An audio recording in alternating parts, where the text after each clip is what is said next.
స్వాగతం. మా సీతారామపురం గ్రామానికి వచ్చిన మీకు అందరికీ సుస్వాగతం. కోనసీమలో మాదొక సుసంపన్నమైన గ్రామం. అరుగో మా ఊరి కామందు సీతారామయ్య గారు. కొబ్బరి పంటకు ప్రసిద్ధి మా ఊరు. అందుకే మా కామందు గారి గుండె కూడా నారికేళ్ల పాకం. ఆయన మాటకు ఇక్కడ చెట్లు, చేమలు, పశువులు, పక్షులు కూడా తలలు వంచుతాయి. ఆ వస్తున్నది కామందు గారి ఒక్కగానొక్క కొడుకు వాసు. కాకినాడలో డాక్టర్ చదువుతున్నాడు. శని ఆదివారాలు తండ్రితో గడపడం కోసం విధిగా వస్తాడు. వాళ్ళు తండ్రి కొడుకులా, అన్నాదమ్ములా, ఇద్దరు స్నేహితులా అన్న విషయం మీద మా ఇరుగు పొరుగు గ్రామాల్లో పందేలు కట్టుకుంటారు. మీరు సందేహించకండి, వాళ్ళు తండ్రి కొడుకులే. ఇది సీతారామయ్య గారి లంకంత అయోధ్య. ఈ ఇంటి ఇల్లాలు జానకమ్మ గారు. మా ఊర్లో చాకలి తిప్పటి లేడు కాబట్టి మా జానకమ్మకి వనవాసం కూడా లేదు. వారికి 3 కూతుళ్ళు కూడా. అరేరే, ఇద్దరే కనిపిస్తున్నారే అని ఆశ్చర్యపోతున్నారా? పెద్ద పిల్లని పొరుగునే ఉన్న రాజమండ్రిలో ప్లేటర్ గారికి ఇచ్చి పెళ్లి చేశారు. సీతారామయ్య గారు ఈ మధ్యనే తాతగారయ్యారని జానకమ్మ గారు హాస్యం ఆడతారు. జానకమ్మే అమ్మమ్మ అయిందంటాడు వాసు. ఎందుకంటే వాసు తండ్రి పార్టీ, తండ్రి మీద వేసమెత్తు మాట పడినవాడు. సీతారామయ్య గారు వారికి ఇష్టమైనవన్నీ వాసుకి అలవాటు చేశారు. సంగీతంలో, చదరంగంలో ఆ తండ్రి కొడుకులు పోటీలు పడుతుంటారు. ఓడిపోవడం సీతారామయ్య గారికి చేత కాదండోయ్.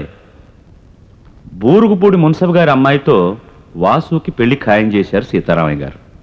ఆ మాట జానకమ్మతో చెప్పినప్పుడు ఆవిడ మనసు ఎందుకో కీడు శంకించింది. కథ పాకాన పడుతోంది కదూ. అవును, చదువు పూర్తి చేసుకు తిరిగి వచ్చిన వాసు తను అమ్మాయిని పెళ్లి చేసుకోవాలని నిర్ణయించుకున్నట్టు తండ్రితో చెప్పాడు. తానొకటి తలిస్తే తనయుడొకటి తలిచాడు. ఇక రండి, ఇంటికెళ్ళి చూద్దాం ఏం జరగబోతుందో.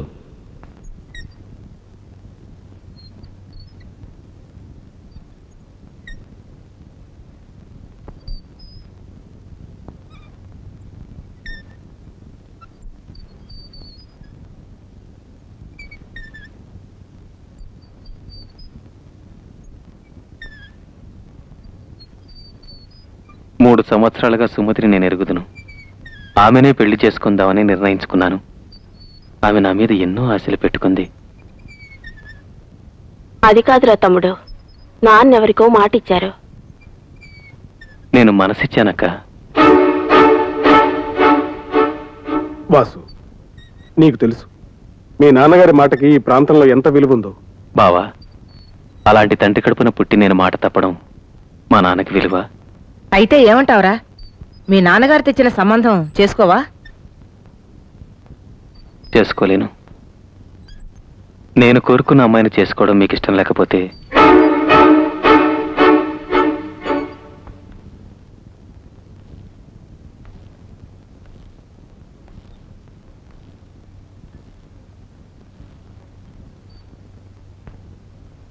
చక్రవర్తి, ఊరుగుపూడి మున్సబ్ గారికి ప్రధానానికి రాక్కర్లేదని కబురు చేయండి.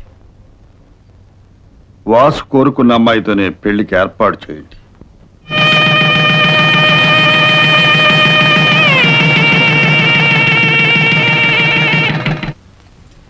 నాన్న, కోరుకున్న సుమతినిచ్చి పెళ్లి చేయడంతో ఎన్ని జన్మలకి మీ రుణం తీర్చుకోలేనేమో అనిపిస్తుంది.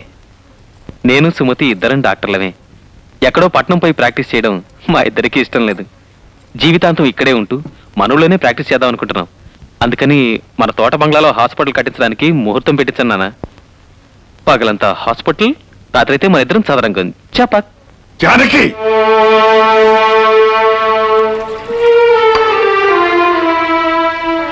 నా మాటకి విలువ లేదు. తన మనసుకే విలువ ఎక్కువ అన్నాడు. మంచిదే, కానీ 25 ఏళ్లుగా ప్రపంచంలో ఉన్న భాషంతా నాతో మాట్లాడడమే పనిగా పెట్టుకున్న నా బిడ్డ తనొకరి మీద మనసు పడ్డట్టు నాతో మాట మాత్రం చెప్పకపోవడం నా మీద గౌరవం కాదు, తిరస్కారం.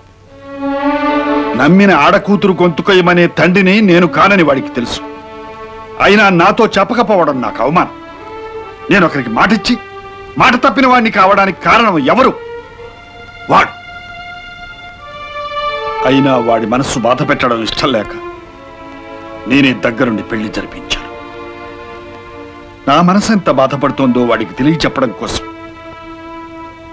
ఈ క్షణం నుంచి నేను వాడితో మాట్లాడపోవడం లేదు.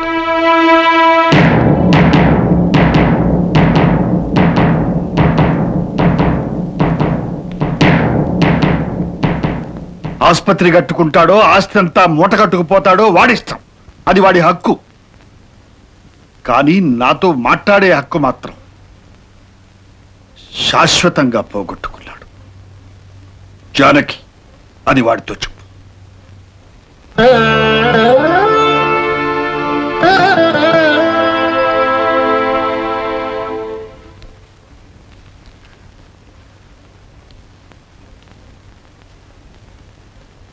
నాన్న, క్షమించండి నాన్న.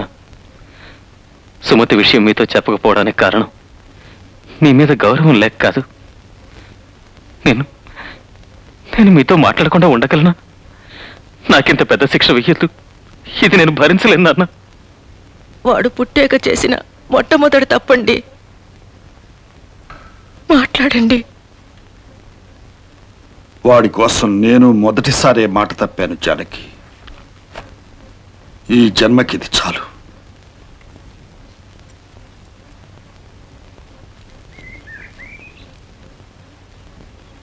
నాన్న, తమ్ముడి ముఖంలో పెళ్లి కళ పోయి ప్రేత కళ కనపడుతోంది. వాడితో మాట్లాడండి నాన్న. అవును మావయ్య గారు, అతని ఇష్ట ప్రకారమే పెళ్లి చేశారుగా, ఇంకేంటి? చేశాను కదా, ఇంకేంటి? మీరు బయలుదేరండి.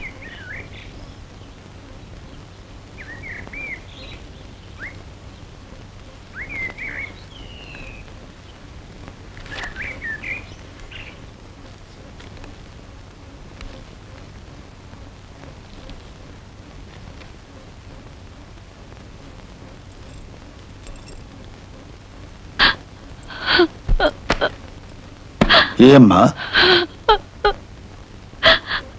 ఏం జరిగిందమ్మా?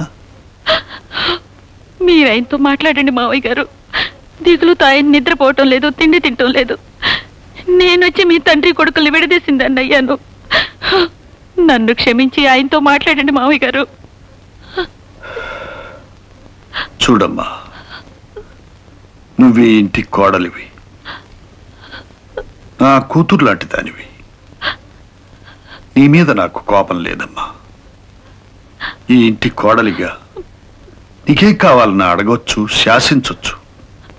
కానీ మాటకు విలువ తెలియని వాడితో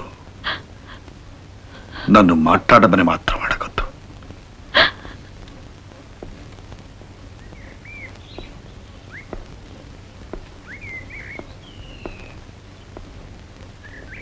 వెళ్తున్నాను నాన్న. మీరు మాట్లాడని ప్రపంచం నాకు నరకం. మీతో మాట్లాడని బ్రతుకు నాకు చావు. పెళ్లి చేసినట్టే చేసి నాకు మరణ శిక్ష విధించారు. మీరిచ్చిన ఈ జన్మకి ప్రయోజనం ఉండాలంటే నేను చావకూడదు. అందుకే ఈ ఇల్లు విడిచి, ఈ ఊరు విడిచి వెళ్ళిపోతున్నాను. ఎప్పుడు మీరు నన్ను క్షమించగలిగితే అప్పుడు నాకు కబురు చేయండి. మీ పాదాల దగ్గరకు వచ్చి వాళ్తాను. అంతవరకు సెలవు.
రాజమండ్రి హోటల్స్ లో కొన్ని రూములు వేయించు, పెళ్లి కొడుకు స్నేహితులు వాళ్ళు ఉండడానికి. అలాగే మావయ్య గారు.